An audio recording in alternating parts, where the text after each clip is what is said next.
Solve by Completing the Square, Day 2. We're going to look at different types of questions that come about from completing the square. The first style of question that you're going to look at is writing a function in vertex form, that's converting it from its standard form currently into vertex form, and then identifying the vertex once it's in vertex form.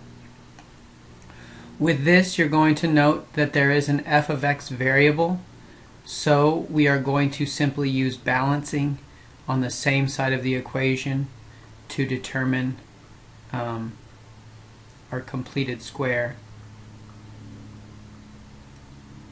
So I'll begin by grouping the first two terms together.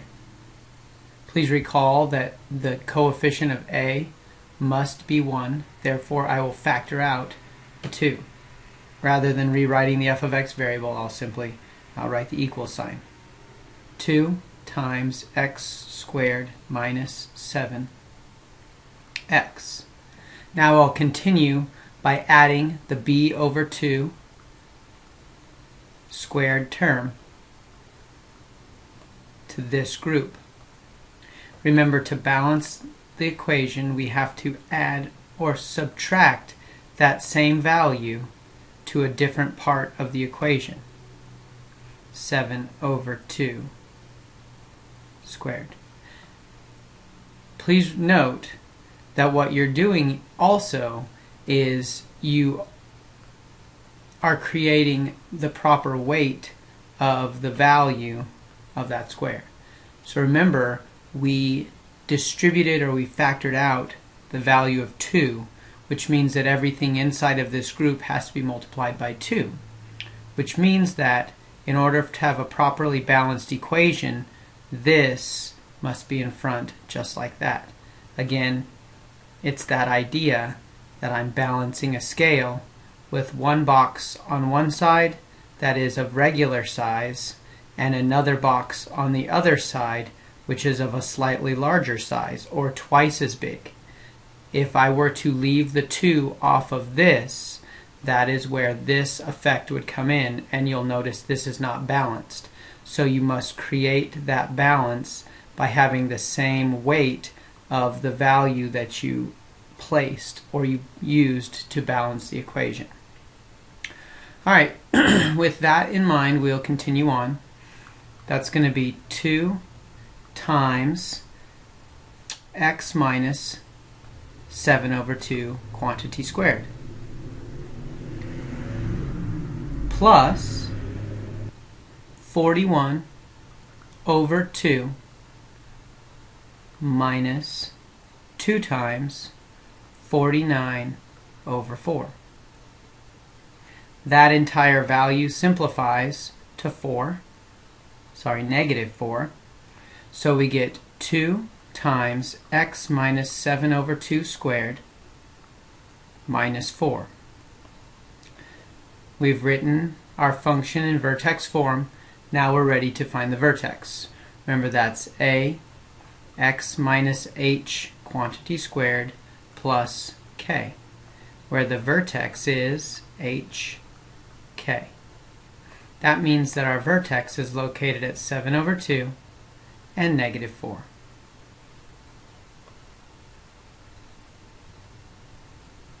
Our second style of question that we are going to look at is just simply what we've been doing before, which is solving by completing the square. And so what you're doing here is you're looking at the basis or the original form of the equation. There's no need to move any values because your group x squared and x are on one side of the equation. Now your balance is going to come in the form of adding a number to one side and adding that same number to the opposite side of the equation. Let's begin by adding our b over 2 squared term.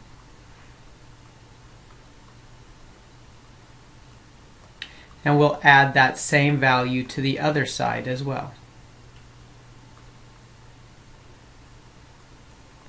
From here, we'll simplify this. That's 3. So that's going to be x plus 3 quantity squared equals 5 plus 9, which is 14.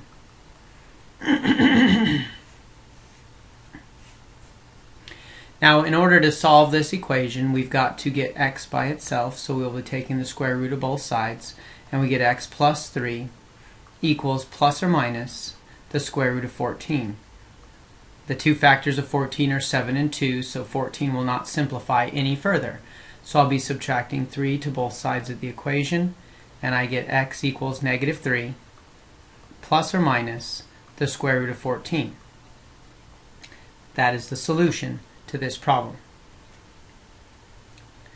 In the third and final example, please pause, solve it on your own, then watch as I solve it to make sure that you're solving it the same way.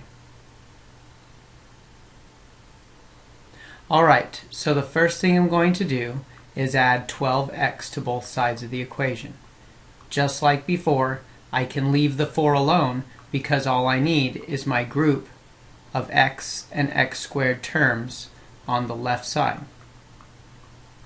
I will be factoring out the 4, which leaves me x squared plus 3x. At the same time, I'll be adding my b over 2 squared term to both sides of the equation.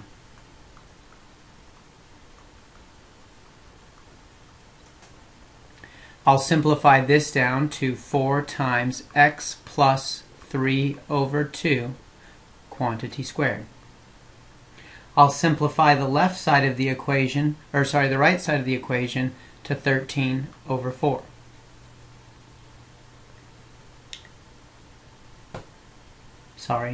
I'll simplify this to 13. Excuse me, getting ahead of myself. So once you've done this, now you must get the x term by itself. Remember, the exponent behaves as a lock. This 4 may not be distributed into this set of parentheses because the exponent keeps it from being distributed in. Rather than doing that, instead what I'll be doing is dividing both sides by 4, which gives me 13 over 4.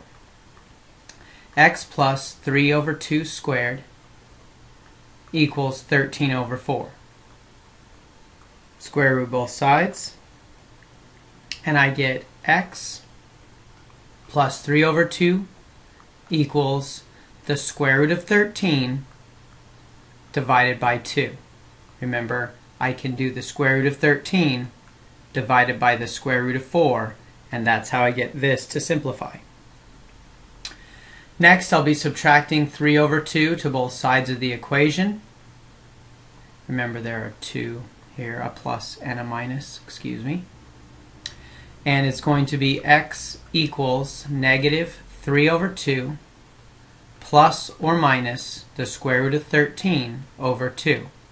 Because these two numbers have a common denominator, I can write it as a single denominator, negative 3 plus or minus the square root of 13 divided by 2.